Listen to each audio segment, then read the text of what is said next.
Hey, podcast world. This is Ramon Sanchez. I'm a licensed clinical social worker out in California and host of Destigmatize, a roundtable mental health podcast where professionals I know, members of my community, and some of my friends can discuss topics worth destigmatizing. For the season 5 bonus episode, I have invited a powerhouse advocate and a true pillar of the Kern County community, Veronica Jaquinde. Veronica is the editor-in-chief for the Wasco Tribune, and she was named the 2025 NAMI Advocate of the Year for her tireless work amplifying mental health conversations and reducing stigma. She's also the co-founder of the World Bipolar Day event in Wasco, an initiative that brings together professional experience as well as lived experience to advocate mental health awareness and service in underserved communities like Wasco and Shafter. These communities are where stigma often creates barriers to care. She joined me today to discuss the importance of creating safe, inclusive spaces and to highlight the upcoming 2026 World Bipolar Day festivities happening on March 28th at Wasco, California from 11 a.m. to 4 p.m.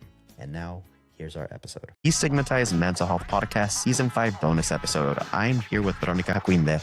Veronica, welcome to the podcast. Oh, thank you so much for having me. I'm so excited. It's an honor and a pleasure. Pleasure's all mine, to be honest with you. Before we get started, Veronica, how can people find you? How can people connect with you? People can connect with me at our event website, worldbipolar.com. And as a journalist, as the editor-in-chief of the Wasco Tribune, you can find my stories about the community at wascotrib.com.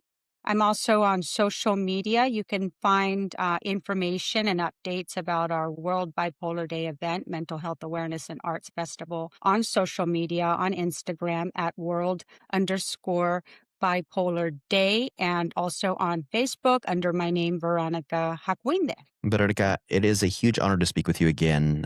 You and I met last year. I was asked by your team to be part of the inaugural event that you had out in Wasco to MC that event, and I've been asked to go ahead and come back this year, so super honored for that.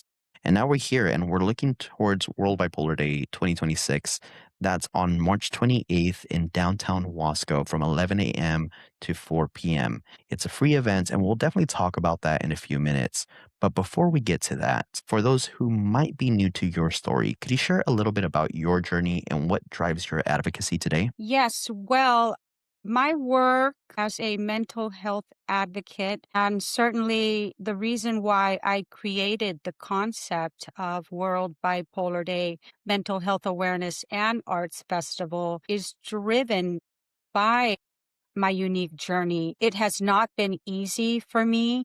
When I first got diagnosed, I did not have the knowledge and the resources that I have now. And I tell you, it is incredible how successful and how much you can thrive when you have the right team supporting you and when you do have the education and the information. So now, after 20 years of my diagnosis, my goal is to share that information with those that are underserved, like those communities of Wasco and Shafter. And so with the help of my co-founder, Vice Mayor Gilberto Reina, we are bringing World Bipolar Day to the community.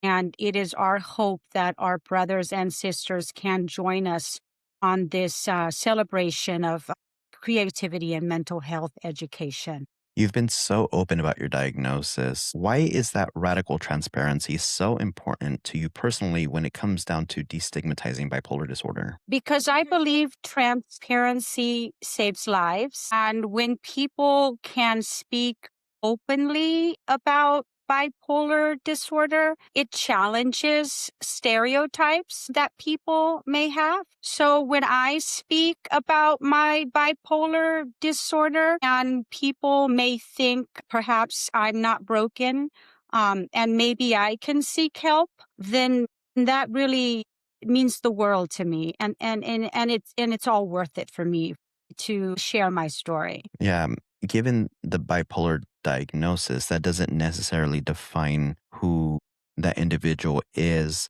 The diagnosis doesn't mean that that is an end all be all. Simply a way to better understand that there is essentially a chemical disbalance that makes being able to engage in certain life functions a little bit harder, but again, it's not the end of the world. There are psychotropic medications, and I do want to ask you something a bit sensitive. Given the name of this podcast, I'm just going to ask. I see it so often in my clinical practice. Many of my clients want to stop taking psychotropic medications because of the taboo or because they start feeling better and they think, I don't need my medication anymore, only for them to decompensate. From your lived experience, if this is even applicable, how do you view the role of medication? What would you say to someone that may be struggling with that medication taboo? Medication, in my personal experience, is how I best navigate my condition. I am the biggest advocate for encouraging people with the bipolar condition to work closely with their doctor. What I tell people with a bipolar condition is that stability will allow you to pursue your goals and to have healthy relationships and to do the things that matter to you. There should be no shame in seeking treatment. Bipolar is a medical condition and should be treated just in the way diabetes or high blood pressure would be treated. So, bipolar condition is, like I said, a medical condition, and each treatment should be treated in an individual respect. Thank you for sharing that. I know that there is a taboo, and but I'm glad that you're going all out to destigmatize the taboo that does exist. I do want to move away from the clinical side of our conversation. We could definitely have a longer conversation at a different date, but I'd love to hear more about your lived experience and just part of your life. What are some of the daily moments or personal strengths that you've discovered while navigating bipolar disorder that people might not find in a textbook? I would say that bipolar has made me more self aware of my mental health, my sleep, and also of my stress levels. So for me, what I have found is that I find great joy in the little things. Love when I in the morning can have a little jacuzzi time, or if I can take a swim. I love morning mass, so I have a very deep spiritual foundation. Morning walks with my little Yorkie is something I enjoy tremendously.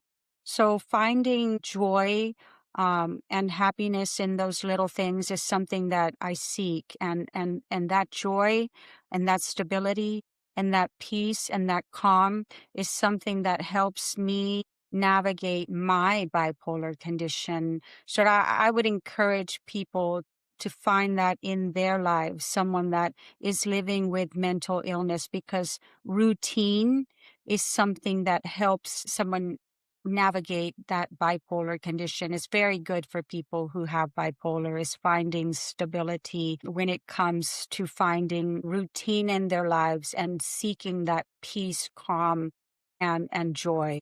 You've been dealing with this condition and you've treated it as if it were similar to diabetes, high blood pressure. Was there something in your life that happened, some sort of event that got you to actually go seek some sort of treatment? Was just under a lot of stress. My sleep was off.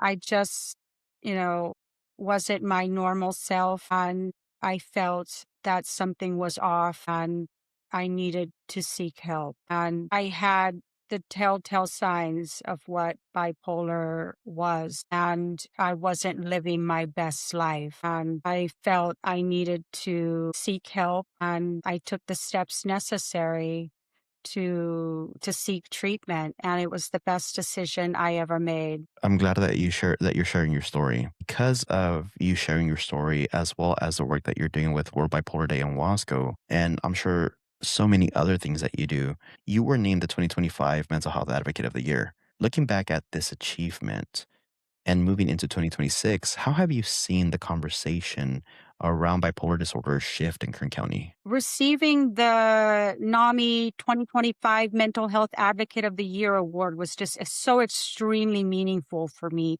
And it really showed that locally mental health is being taken more seriously. And what it showed to me is in the Central Valley, there are still many barriers to mental health, and you'll see that with access to care. You'll see that with cultural stigma. You'll see that with lack of information. But what I've come to learn is that there are more and more people willing to speak about it openly, more than ever I'm seeing, and that is giving me lots of hope. Let's shift into discussing why we're doing this episode. And that's because you're gearing up for the 2026 event in Wasco. What can the community expect this year? And why is it so vital that we continue to host these events in our local neighborhoods rather than just big cities? Well, World Bipolar Day is really about bringing mental health awareness into the heart of the community. We are doing this event in downtown Wasco, the art center of the community. Our event is celebrating Vincent van Gogh. Vincent van Gogh was thought to have lived with the bipolar condition, and we are celebrating the connection between bipolar and creativity. Arts is very central to our event, and that's why we are bringing many artists to show their art to our event. We'll have painting workshops led by several well-known and talented artists, and you can paint like Vincent van Gogh. They'll be leading guided paint workshops where you can paint inspired artwork in the spirit of Van Gogh. You'll see speakers share about mental illness, and you'll hear a speaker share her lived experience with bipolar and her journey. You'll find resources from organizations, educational booths. There'll be live performances. And lots of fun activities for the children. It'll be a welcoming and uplifting environment where you can connect with mental health organizations. It'll be an opportunity for just a great celebration of creativity and just an opportunity to spark the conversation around mental health awareness. So we have a day full of fun and awareness and just a great time. And we hope that the community will come out and celebrate with us. Oftentimes, the conversation around mental health happens in big cities. So to bring this event to smaller communities like Wasco and Shafter ensures that this information comes and is available to everyone and not just in the larger metropolitan areas. Yeah, for sure. I grew up in Shafter, so I know that mental health was something that wasn't discussed or addressed, especially in our culture, in the Latino culture. It's something that does have a huge taboo, and that's why for me it was really important to go ahead and have these types of conversations and just with zero censorship. I just wanted to go ahead and be completely vulnerable, and that's been my mission. So I'm glad that Wasco does have that. I know that this is the second year that it's going to be in Wasco, and I do hope that that continues, whether it is in Chapter in Wasco. But I'm super proud for you as an advocate who is also a journalist. How do you use the power of the press to help people who might feel that they're in the shadows or paralyzed by fear to finally see that it's okay to go ahead and say that they need some help? Well, journalism is a powerful tool for raising awareness. So I would say if people can see themselves reflected in stories, that I think that will encourage them to, in many cases, finally seek help. And so I think that is very important for people to be able to see their stories, like I said, reflected publicly in such a way. On the World Bipolar Day website, there's a section that's dedicated to the artists who, whether they live with a diagnosis or they're just artists at heart. I see an art piece behind you. How how do you feel that art and creative expression serve as a bridge for people to understand the unspoken parts of bipolar disorder that clinical terms just don't capture, can't capture? Well, art allows emotions sometimes to be expressed in ways that words often cannot. Throughout history, many artists have suffered with mental illness. And as you can see, our event honors Vincent van Gogh, who did live with bipolar. And throughout history, people like Michelangelo, Sylvia Plath, many artists have had mental illnesses. And it is a way to express and to process experiences. And so it's also a way for people who have bipolar, for example, to show others what it is to live with the condition, as a way to share their experience living with the mental condition. It is a powerful way to process the experience. So I would say it's an interesting way to channel your feelings, and it can also be a form of therapy in many ways. Yeah, absolutely. And I'm going to say that it's safe to assume that this is an open call for local artists and Wasco chapter, Bakersfield, Kern County. For those artists that might be afraid to go ahead and share their work because of the stigma, what would you say to them to encourage them to show up and bring out that creativity and use that as a tool to advocate for mental health? Creativity is a form of courage. And by sharing your art, I think it's a way to also um, encourage others to feel safe, to be seen and heard. I would encourage artists to not feel afraid to share their voice, because sometimes the very thing that they share might be the very thing that resonates the most with people that are experiencing mental illness, might be able to connect with.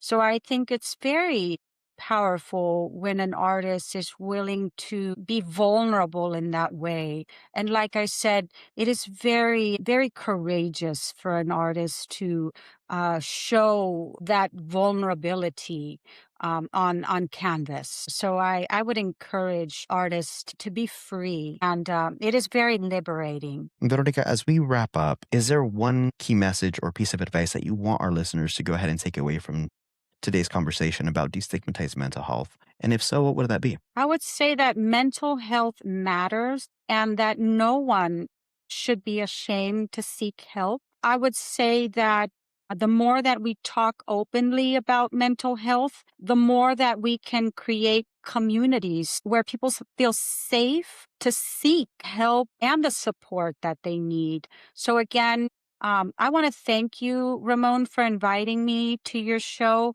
I want to thank you for, again, agreeing to serve as our MC for the second annual World Bipolar Day event in Wasco on Saturday, March 28th from 11 a.m. to 4 p.m. You were incredible last year. The knowledge and the energy and the passion and the excitement that you bring for mental health awareness and the commitment that you have for saving lives is exactly what you are committed to doing with the work that you do. Again, I'm so blessed that I'm here with you today, and thank you so much for everything that you do for the community. I appreciate that, Veronica. Again, for me, it's about being able to have these open conversations and allowing the next generation to really not have to deal with some of the stuff that we had to go through. You know, for us to be able to have these types of conversations and just be okay with that. So, Veronica, once again, how can people connect with you?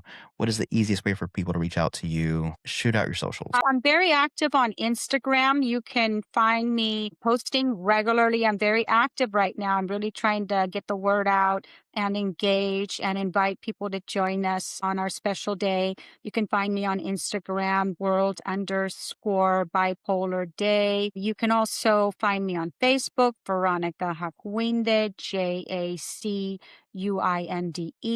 And of course, feel free to email me at veronica@worldbipolar.com. Thank you. It's been a pleasure. Of course. So this was Destigmatized Mental Health Podcast, Season 5 bonus episode highlighting World Bipolar Day with Veronica Jacquinde. You could go ahead and share this episode and listen to past episodes of Destigmatized Mental Health Podcast on Apple Podcasts, Spotify, or wherever you listen to podcasts. We're also on YouTube, and you could go ahead and see this on YouTube, and I'm going to go ahead and upload this on our Instagram as well. Veronica, thank you so much for your time. I really appreciate you and everything that you're doing with this event.